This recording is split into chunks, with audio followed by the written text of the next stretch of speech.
Good morning dear student. मैं सोनाली स्वागत करती हूँ मेरे चैनल बायोलॉजी विद सोनाली में। तो आज हम देखेंगे बीएससी सेकंड सेमेस्टर का कोर पेपर 4 जो कि सेल बायोलॉजी है, जिसमें कि यूनिट 4 का जो न्यूक्लियस ऑलरेडी हम लोग पहला क्लास शुरू कर चुके हैं न्यूक्लियस का। आज उसका ये आखिरी क्लास है, मतलब सेकंड क्लास है न्यूक्लियस के ऊपर। तो क्लास स्टार्ट करने से पहले जो भी बच्चे मेरे चैनल पे नए आए हैं, अगर आप मेरे चैनल को अभी तक सब्सक्राइब नहीं किए तो सब्सक्राइब कीजिए और ज़रूर एक लाइक और शेयर कीजिएगा। अगर आप प्रीवियस क्लास अभी तक नहीं देखे हैं तो मैं डिस्क्रिप्शन में लिंक दे दूँगी, आप जाके प्रीवियस क्लास देख सकते हैं, जो कि माइक्रोबायोलॉजी हो या फिर सेल बायोलॉजी। और इसके साथ अगर आप मेरे टेलीग्राम चैनल पर भी ज्वाइन होना चाहते हैं तो फिर उसका भी लिंक मैं अपने डिस्क्रिप्शन में दे दूँगी। तो क्लास स्टार्ट करते हैं। तो हम लोग प्रीवियस क्लास में क्या क्या देखे थे उसके बारे में मैं थोड़ा सा आपको बोल देती हूँ। यहाँ पर न्यूक्लियस, जिसमें कि हम लोग उसका डिस्कवरी के बारे में डिस्कशन किए थे। तो हाँ, यहाँ पर मैं एक बोल देती हूँ कि प्रीवियस क्लास में एक स्टूडेंट ने कमेंट दी थी कि ल्यूएनहुक जो कि डिस्कवर नहीं किए हैं, लेकिन वो गलत है। ऑलरेडी मैं यहाँ पर उस बच्ची के बोलने के बाद मैं 2 रेफरेंस बुक भी मैं फॉलो कर चुकी हूँ।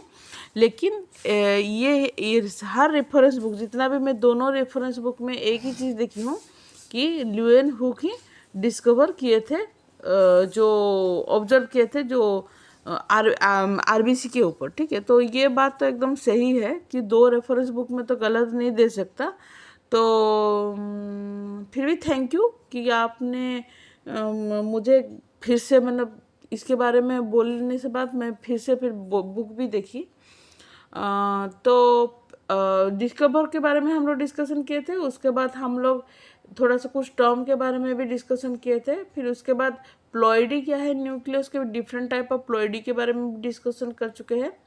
केमिकल कंपोजिशन के बारे में, स्ट्रक्चर ऑफ न्यूक्लियोलस, उसके ऊपर डिस्कशन किए थे। उसके बाद न्यूक्लियर एनवेलप क्या है उसके ऊपर डिस्कशन किए थे, और उसका फंक्शन क्या है उसके ऊपर डिस्कशन किए थे। तो आज की क्लास में हम लोग डिस्कशन करेंगे न्यूक्लियोप्लाज्म, जो कि कार्योलिम्पी बोला जाता है। तो इसके बारे में हम लोग डिस्कशन करेंगे। It is a transparent semi fluid and colloidal substance which fill the nucleus. ठीक है, न्यूक्लियस के अंदर ये रहता है। ठीक है, सेमी फ्लूइड टाइप है, ट्रांसपेरेंट टाइप होता है। ठीक है, it contain nucleoside and a number of enzyme. इसमें बहुत सारे एंजाइम रहते हैं, जैसे कि DNA polymerase, RNA polymerase, nucleoside phosphorylase, जो कि बेसिकली क्या होता है, जो भी डीएनए आरएनए या फिर न्यूक्लियो प्रोटीन का जो भी सिंथेसाइज या फिर फंक्शन होता है उसके लिए जरूरत पड़ता है। ठीक है, ये सारा एंजाइम, तो ये सभी न्यूक्लियोप्लाज्म के अंदर प्रेजेंट रहता है। Some of the protein are present in the nucleoplasm are essential for spindle formation. जब सेलुलर डिवीजन होता है या फिर सेल डिवीजन होता है, उस वक्त जो स्पिंडल फॉर्मेशन होता है उसके लिए भी जो प्रोटीन की जरूरत होता है, वो प्रोटीन भी इसी न्यूक्लियोप्लाज्म के अंदर प्रेजेंट रहता है। ठीक है, उसके बाद देखेंगे nuclear matrix.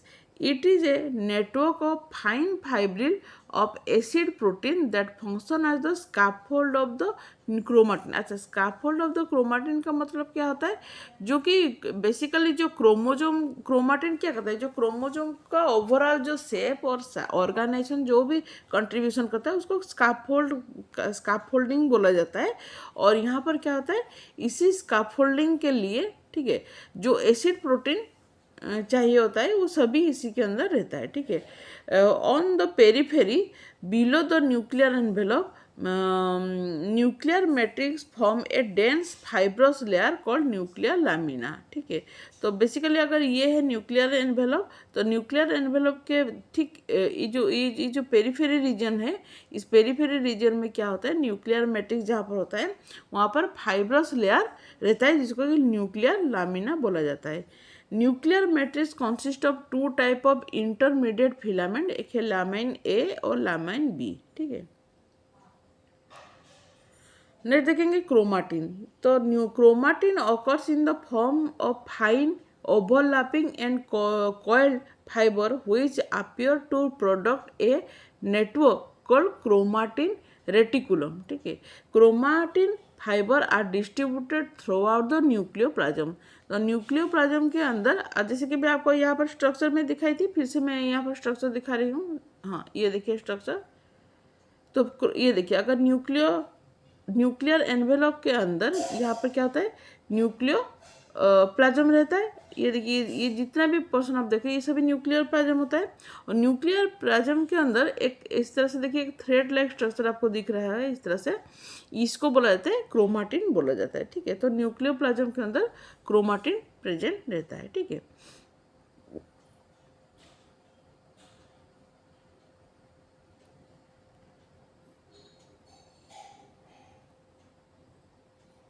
They are differentiate into two region. ये यहाँ पर दो रीजन होता है, एक है यू क्रोमाटिन और है हेट्रोक्रोमाटिन। अच्छा, हम लोग नेक्स्ट क्लास में आपका एक क्लास में जरूर यू क्रोमाटिन और हेट्रोक्रोमाटिन के बारे में मैं इन डिटेल में मैं आपको बोलूँगी। अभी बस आपको इतना याद रखना है कि क्रोमाटिन यहाँ पर दो रीजन होता है, एक है यू क्रोमाटिन और एक है हेट्रोक्रोमाटिन। यू क्रोमाटिन क्या होता है, एक नेरो जो कि 10 से लेकर 30 nm तक थिक होता है, lightly stain and diffuse fibrous part which form a bulk of chromatin. और हेट्रोक्रोमाटिन क्या है कि वाइट पार्ट होता है जो कि 100 nm तक उसका वाइट थिकनेस रहता है, डार्कली स्टेन होता है, और condense granular part which is attach here and there on the euchromatin, ठीक है।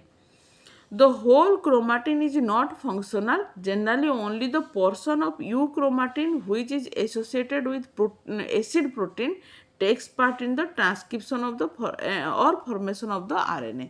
अगर हम लोग देखा जाए तो पूरी तरह से हर क्रोमाटिन फंक्शन नहीं होता है। बेसिकली एक क्रोमाटिन का एक पार्ट होता है, वही पार्ट या फिर यू क्रोमाटिन अगर बोला जाए तो वो बेसिकली हेल्प करता है कहाँ पर, जो एसिड प्रोटीन होता है, एसिड प्रोटीन के साथ एसोसिएट होके बेसिकली आरएनए फॉर्मेशन या तो फिर ट्रांसक्रिप्शन में हेल्प करता है, ठीक है। उसके बाद देखेंगे हम लोग nucleolus. It was first discover by Fontana in 1781, लेकिन इसको डिस्क्राइब किए थे वागनर इन 1840, और अभी जो उसका नाम दिया गया है न्यूक्लियोलस ये दिए थे बाउमैन इन 1840 में, ठीक है। Nucleolus is a naked round और slightly irregular structure which is attached to the chromatin at a specific region called nuclear organiser region और NOR। इसको याद रखिए। न्यूक्लियोलस क्या होता है, कि नेकेड होता है, ठीक है, राउंडेड, और इसका या तो फिर स्लाइडली इरेगुलर भी हो सकता है स्ट्रक्चर में, जो कि बेसिकली क्रोमाटिन के साथ अटैच होकर रहता है। और कहाँ पर अटैच होता है, या ये आपका एक शॉर्ट टाइप क्वेश्चन है कि न्यूक्लियोलस क्रोमाटिन के साथ जो रीजन में अटैच होता है तो उस रीजन को क्या बोला जाता है, उसको बोला जाता है न्यूक्लियोलर ऑर्गेनाइजर रीजन, ठीक है। इसको याद रखिए NOR, ठीक है। कॉमनली 1 से 4 न्यूक्लियोली होता है। न्यूक्लियोली क्या है, यह न्यूक्लियोलस होता है सिंगुलर, और न्यूक्लियोली होता है प्लूरल फॉर्म में न्यूक्लियोली बोला जाता है, जो कि मिलता है कहाँ पर, न्यूक्लियस में मिलता है। Up to 16 nucleoli are reported in oocyte of Xenopus. Xenopus क्या है, एक तरह का फ्रॉग होते हैं, अफ्रीकन फ्रॉग होते हैं, ठीक है, उसको जेनोपोस बोला जाता है। तो उनके oocyte में इस तरह से 1600 न्यूक्लियोली अभी तक मिला है, ठीक है।